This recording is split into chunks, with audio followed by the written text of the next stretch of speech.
Oyun tasarım felsefesi üzerine yaptığım bu serinin ikinci kısmında ideal dünyalardan bahsetmiştik. Oyunların neticesinde ulaşılan ideal dünyalar. Şimdi bu ideal dünyaya ulaşmamızı sağlayan veya diğer oyunda içinde kalmamızı sağlayan motivasyonlardan bahsedeceğim. Ve motivasyonların nasıl oluşturulduğundan. Her oyunda kazanma ve kaybetme mekaniği yok biliyorsunuz. Bu yüzden kazanmanın kendisini her zaman bir motivasyon olarak koymak yersiz. Oyunun içerisindeki karakterler, oyunun hikayesi, tasarımı, belki menüleri bile oyunda bir motivasyon kaynağı olabilir. Bazen oyunun içerisindeki diğer arkadaşlarınızla erişmek bir motivasyondur.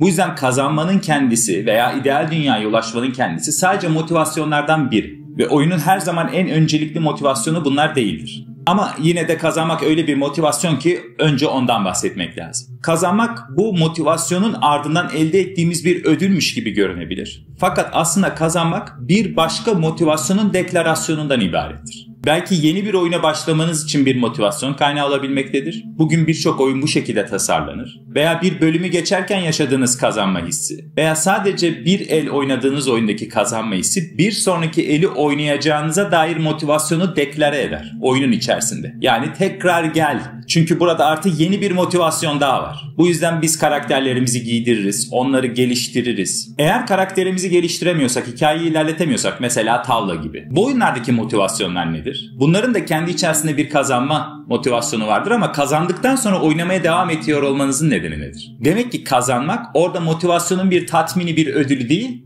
yeni bir motivasyonun deklarasyonu. Yani nasıl kazandığınızı gördükten sonra orada uyguladığınız yöntemi belki bir sonraki elde oynayacaksınız. Belki şanslı olduğunuzu düşündüğünüz bir aralıktasınız. Bu motive ediyor olabilir. Ve bu durumda kaybetmek de aslında motivasyon deklarasyonudur. Yeteri kadar kaybettikten sonra motivasyon deklarasyonları biter. Yani artık siz oyunu oynamak istemediğiniz bir yer gelir, çok kaybetmişsinizdir veya oyun sizin emeğinize değmeyecek motivasyonlar içermeye başlamıştır bunlardan sonra, bu yaşadıklarınızdan sonra.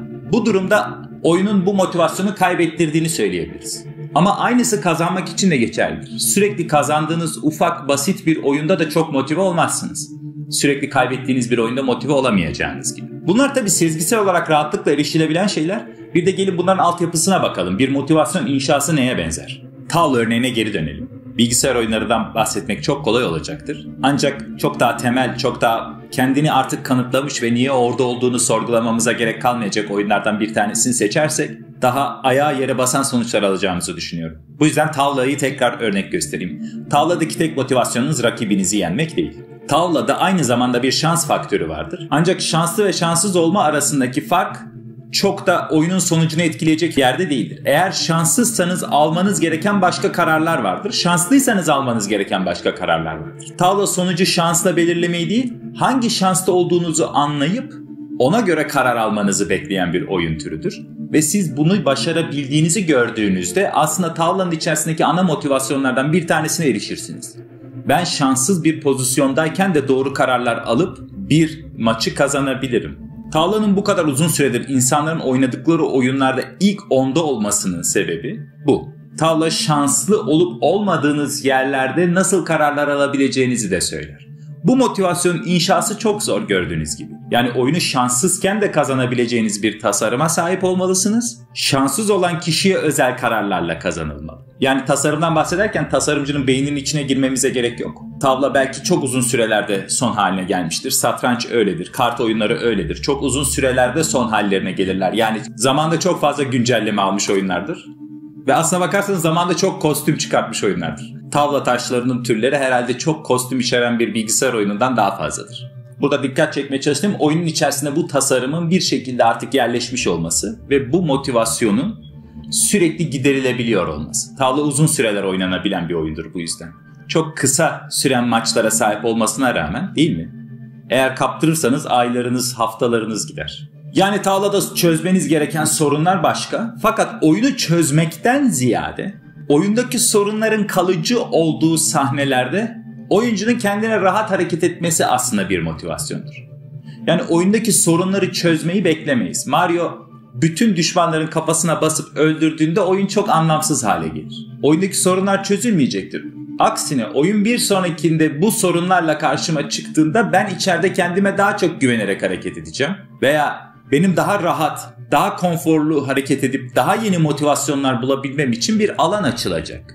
Oyuncu da bu etkiyi bırakabilirse oyun, tekrarı mümkün bir motivasyon sergileyecektir. Ancak bazı oyunlar vardır, çok da tekrarına gerek yoktur. Bir kere görmeniz gereken bir hikaye içermektedirler. O hikayeyi oyuncunun ritmine uygun inşa etmeyi başarırsanız hikayenin sonuna sürekli bir motivasyonu olacaktır. Demiştim ya, sorunların çözülmesini beklemeyiz oyunda. Aksine o sorunların kalıcı olduğu alanlarda bir yer edinmeyi bekleriz. Mesela hayatta kalma oyunlarında yaptığımız kulübe, araçlarımız, yeni bulduğumuz buluşlar o oyun içerisindeki bizim o oyundaki sorunları çözmemize yol açmıyor. O sorunlara rağmen oyun içerisindeki başka motivasyonları bulabilecek alanı açmamızı sağlıyor. Buna benzer sorunlar birinci gözden kameradan bir aksiyon, bir savaş oyununda da geçerli. Buradaki sorun da her zaman sizi ateş edecek olmaları. Oyunun içerisinde bu sorunu çözmeye çalışmıyorsunuz. Yani sizi ateş etmeseler de oynamazdınız. Veya sizi avlamasalardı, o oyunun içerisinde sizin yerinizi bulup sizi öldürmeselerdi, değil mi? Bu oyunlara oyuncu olmazdınız. Burada da düşmanın size sürekli düşmanlık ettiği ve bu sorunun çözülmeyeceği bir ortamda rahat edebilmeniz için fare hakimiyetinizin gelişmesi, nişan alma yeteneklerinizin gelişmesi gerekmektedir. Siz bunların geliştirebildiğiniz ölçüde motive olursunuz veya bunları geliştirebileceğinizi gördüğünüzde motive olursunuz. Yani sürekli düşmanlar sizi her seferinde öldürüyorlarsa bir süre sonra siz bir gelişme göstermediğinizi ve gelişecek yolda yürümediğinizi görüp motivasyonunuzu kaybedebilirsiniz. Çünkü oyuna verdiğiniz bu zihinsel yatırımın karşılığını verecek bir alan açılmamıştır. Yani motivasyonlar bazı alanların açılmasıyla ilgili ve bu alanlar açıldıkça sorunlar çözülmemeli, bunun gibi daha çok alanları ima etmeli. Yani siz daha iyi nişan alıyorsanız bir oyunda veya kulübeniz çok gelişmişse artık gece gelen yaratıklar kulübenize giremiyorlarsa aynı bu kulübe kadar uğraştığınız bir başka motivasyonu oyunun içerisinden bulabilirsiniz. Eğer buluyorsanız oyunun sizin için süresi artmaktadır. Yani daha iyi nişan aldıktan sonra bu sefer harita kontrolünüzü geliştirmeniz gerekir. Harita kontrolünden sonra lokomasyonunuzu çok iyi yapmanız gerekir. Öyle değil mi? Birçok motivasyon açılır. Çok basit mekaniklere sahip oyunlarda bile. Yıllarca sürebilecek yeni motivasyonlar, yeni yerler bulabilirsiniz ve bunların hiçbirisi sorunlarınızı çözmez aslında. Sorunlarınıza yeni bir açıdan bakmanızı sağlar en fazla. Bu satranç oynayanların direkt bildiği bir gelişme biçimi. Sorunlar çözülmez, sadece bakış açımız değişir. Bu oyunlar için güçlü bir motivasyonlardır. Asıl aranan temel motivasyonu buraya yerleştirmiş birçok oyunla karşılaşırız. Genelde hepsi ortalamanın üzerinde başarılı olmuş oyunlardır. Burada motivasyonlardan sürekli tekil objeler gibi bahsetmiş olsam da, yani vardırlar ve onlara yenisine ulaşırız. Aslında tekil objelerden ziyade matematiksel grafiklerdir motivasyonlar. Yani bir motivasyon her an aynı şeyi ifade etmez. Onun bir grafikteki yeri vardır. O motivasyonun çok önceliklendirildiği bir an vardır oyunda. Mesela bir bölümün sonuna doğru bölümü başarılı bitirmekle daha çok ilgilenir oyuncu. Bölümün başında ise bölümü geçmekle ilgilenir. Bu ikisi arasında bir motivasyon farkı vardır. Platformerlar bölümlerini bu şekilde tasarlarlar. Bu oyunlarda bölümlerin girişinde oyuncuya meydan okunur. Bölümün henüz girişindeyken zor bir yere atlaması, zor bir yeri geçmesi gerekir oyuncunun. Bölümün sonuna doğru oyuncu artık bölümü başarıyla bitirme motivasyonu, bölümü geçme motivasyonundan daha fazla olacaktır. Bundan dolayı tasarımcı bu motivasyonu giderebilecek sahneler oluşturabilirse bölümün sonuna doğru, bölüm iyi bir bölümdür platformer adına. Yani motivasyonların yerleri ve zamanları var. Hepsi her zaman aynı şeyi ifade etmiyor. Bir motivasyonu inşa ettiğimizde onun tekil olarak değil, zaman grafiğindeki yerine bakmalıyız. Bu motivasyon tam nerede aktif olur, tam nerede olmaz. Düşmanı görmediğiniz sırada lokomasyon üzerindeki motivasyonunuz daha önceliklidir. Daha hızlı gitmek, köşeleri daha hızlı dönmek, daha yükseğe zıplamak gibi. Düşman yoksa ortada. Düşman varsa da nişan alma motivasyonunuz daha öne geçer. Bu yüzden tasarımcı düşman varken nişan alma motivasyonunu çok iyi giderebilecek bir sahne oluşturmalıdır. Aynısı düşman yokken çok iyi lokomasyon yapmasını da getirir. Ve oyuncu bu motivasyonlarının giderildiğini düşünüyorsa bu oyunun başarılı olduğuna karar verecektir. Fakat bu grafikler, oyunun içerisinde bu sayısal değerler aslında çok da oturup da bir Excel dosyasına, bir tabloya dökebileceğimiz halde değiller. Mobil oyunlar bu şekilde yapılabilirler. Onlardaki etkileşimler daha kontrol altındadır. Fakat geniş bir arazide dolaştığınız veya her zaman farklı düşman tipleriyle karşılaştığınız bir oyunda oyuncunun motivasyonunu birebir tabloda göstermeniz imkansızdır. Oyunu sürekli deneyerek, yanılarak eğlenebildiğiniz bir test etmeniz gereken yer vardır. Tasarımcı burada kendi içgörüsüne güvenebilir ama aynı zamanda profesyonel olarak bir test ekibinin olması çok daha faydalıdır. Tasarımcı bu ekibin istediklerini yapacak değil, bu ekibin nelere motivasyon duyduğunu inceleyecektir. Bugün oyun deneyen birçok profesyonel bu durumdan habersizler. Oyunun içerisinde kendi beğenip beğenmedikleri kısımdan o oyunun değiştirileceğini düşünerek notlar vermekteler. Bu da ilginçtir. Aslında tamamen bundan ayrı bir durumdur. Oyunun test edilişi. Tabii ki bug'ların test edilişi, kalitenin test edilişi başka şeylerdir. Pace'inin, eğlencesinin test edildiği, asıl prototipinin ve demosunun test edildiği yerler aslında motivasyonların ne grafikler çıkarttığına dair veriler elde edilen yerlerdir. Motivasyon inşasına girerken tasarımcının ilk vermesi gereken karar, bu oyun bir oturuşta ne şekilde oynanacak?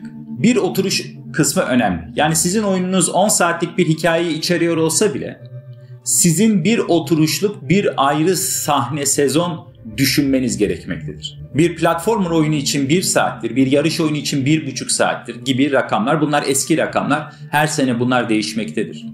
Sizin bir oturuşu planlamanız lazım. Bu oturuştan, bu seanstan sonra oyuncu ne alacak? Motivasyonun ne kadarını giderecek? İlk buna bu şekilde karar verilir. Menülerde ne kadar süre geçirilecek? Downtime dediğimiz oyunu göremediği kısım, oyunla etkileşime giremediği loading, diyaloglar, ara sahneler toplamda ne kadar sürecek? İlk seans, ikinci seans, üçüncü seans, bunların ayrı motivasyonları var. Yani sizin 5 saatlik bir ilk seans planladığınızı, 3 saatlikte bir ikinci seans planladığınızı düşünelim. İlk seanstaki motivasyonları ikinci seansta düşünmeniz başka şekilde olacaktır. Artık o motivasyonlar yerini ikinci seansta başka şeyler almıştır. Çünkü oyuncunun hayatına oyun dışında başka şeyler girmiştir ve oyuna geri dönmesi için gereken en önemli şey sadece motivasyon olmuştur. Yapımcısına duyduğu sevgiden, oyunun markasına duyduğu sevgiden, oyundan meraklandığından dolayı değil, oyuncular ikinci seansa motive oldukları için başka şekillerde girerler. Oyunun içerisinde bu motivasyonun ortaya çıkartılmış olması lazımdır. Bu yüzden tasarımcı seanslarını düşünerek oyuna karar vermeli. Oyunun süresini de bu seanslara bölmeli. Elbette çok uzun süre oynanan büyük, çok oyunculu oyunlar var. Bunların seansları birbirlerinden farklı. Bunlar seanslardan ziyade artık sezonlarla anlatırlar kendilerini. Oturduğunuz sürede yaptıklarınızla değil, o ay bu oyuna girdiğiniz sürece göreceklerinizle planlar. Bu season denilen, season pass denilen veya çok oyunculu geniş World of Warcraft gibi, EverQuest gibi oyunlarda olan event denilen şeyler aslında bu seansları tanımlamak için oradadır. Bu eventlerin kendilerine ait motivasyonları vardır, fark edersiniz. Ve bu motivasyonlar her seferinde sıfırdan inşa edilir. Fakat bu aradığı şeyler oyuncunun kendi dillendirdiği şeyler değildir, yanlış anlamayın. Oyuncunun oyuna girip uğraştığı süre oyun hakkındaki fikirlerinden daha değerlidir her zaman. Motive olduğunuzu fark ederse tasarımcı, sizin söylediklerinizi hiç duymasına gerek yoktur. Bu motivasyonun nereden geldiğini anlaması ve bu motivasyonun neyin perpetuate, yani sürekli hale getireceğini anlaması lazım. Zaten bu seasonlar, bu eventler dediğimiz bu oyunlardaki büyük aralıklar, büyük seanslar bundandır. Motivasyon inşa ederken oyunun tasarımını sadece motivasyonların üzerine kurmak büyük hata olacaktır. Oyunlarda oyuncular kendi motivasyonlarının önceliklendirilmesini beklerler. Bir oyunda iyi zıpladığına karar vermişse oyuncu, iyi zıplamak için bir şey yapmış ve bunun sonucunda iyi zıpladığına karar vermişse, oyunun kendisi gibi bu iyi zıplamaya önem vermesini, bu iyi zıplamanın bir işe yaramasını bekler. Yani oyuncu kendi motivasyonlarının öncelenmesini bekler. Bu yüzden siz bir dedektiflik oyununda, çok diyalog içeren bir oyunda gelişmiş bir zıplama mekaniği koymamanız gerekir. Çünkü oyunda iyi zıplamasını sağlayan motivasyonun oyunun genelinde önem arz etmesini bekleyecek, öncelendirilmesini bekleyecektir. Ve sizin oyununuzdaki dedektif zıplayarak çözmüyorsa konuyu, aslında iyi bir zıplama yapmamanız gerekir. Ve oyuncu bu motivasyon tatmin edilmediğinde ayrıca bundan dolayı rahatsız olmayacaktır. Yani zıplamasının kötü olduğu bir oyunda eğer bu önem arz etmiyorsa zaten bir motivasyon olarak, oyuncu için bu bir sorun değildir. Ama siz zaten iyi zıplattığınız, oraya buraya çıktığınız bir oyunda zıplama hiçbir işe yaramayacaksa işin sonunda, o zaman büyük bir sorun çıkacaktır. O zaman oyuncuyla karşı karşıya geleceksiniz. Çünkü oyuncu dediğim gibi her zaman kendi motivasyonunun öncelenmesini ister. Ve siz ona bu motivasyonu verdiğiniz anda artık bunu öncelemeniz gerekmektedir. Oyuncuların motivasyonlarını kontrol etmek bu açılardan çok önemlidir. Beklentinin pazarlamayla alakalı bir şey olduğu söylenebilir. İşte hype, beklentiyi kontrol etmek, beklentinizi düşünerek oyuna girin gibi cümleler duyarsınız. Ama bunların dışında aslında tasarımcı sizin motivasyonlarınızı öngörüp onları iyi önceliklendirebilirse sizin beklentinizle uğraşmanıza gerek kalmaz. Oyun oynama içgüdünüz sizin motivasyonlarınızı zaten ortaya çıkartacak ve sizi eğlendirecektir. Sizin ne beklediğinizden bağımsız olarak. Oyunun size gerçekten tasarım olarak ne gösterdiğinden bile bağımsız olarak. Tam burada birden fazla oynanan oyunlarla alakalı bir parantez açılmalı. Bu tip oyunlarda iletişim önceliklendirilebilir ve iletişim iyi olduğu oyunların aradığı söylenebilir. Fakat durum tam tersidir.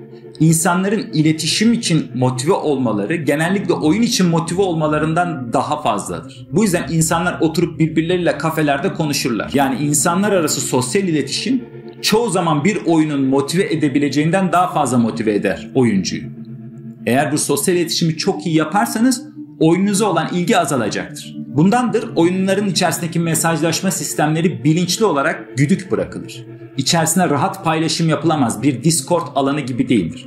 Oyuncular bunu yenebilmek için Discord gibi yeni yan ürünler ortaya çıkartırlar ve onun üzerinden iletişim kurarlar. Ancak bu iletişim motivasyonunun giderilmesi oyun motivasyonundan götürecektir ve oyunun motivasyon inşa etmesini de engelleyecektir. Yani sizin oyuna ilgi duyduğunuz anda başlar tasarımcı ile olan ilişkiniz. Eğer oyuna ilgi duyamayacak kadar motiveyseniz iletişiminize, kişiler arası iletişiminize, o zaman tasarımcı sizinle konuşmayı başaramayacak ve sizin içerinizde ilerleyebileceğiniz bir inşa yapamayacaktır. Bu yüzden çok oyunculu oyunların çok iyi iletişim kurulan oyunlardan ziyade birlikte oyun içi motivasyonlarının çok iyi gerçekleştirilebildiği oyunlar olması önemlidir. Motivasyon inşasını toparlamak gerekirse şundan bahsediyorum. Oyunda seansları düşünmelisiniz. Motivasyonların birer tekil havada duran objeler değil, zamanla değişen grafikler olduğunu düşünmelisiniz. Bir de eğer oyununuz çok oyunculu ise iletişimin nasıl optimize edileceği üzerine çok kafa yormanız gerekir. Böylece motivasyon inşası ile alakalı bir felsefi altyapı oturtursunuz ve oyununuzda nasıl eğlenilmesini istiyorsanız gerçekten kontrol sizde olur ve siz eğer oyuncuyu motive edebilirseniz oyuncu kontrolün sizde olmasını aslında daha çok ister. Tüm internette yazılanların aksine. Elbette oyuncunun motivasyonun inşası ile tasarımcının motivasyonun inşası farklıdır. Tasarımcının motivasyonu üzerine de başka bir bölüm çekerim. Şimdilik hoşça kalın.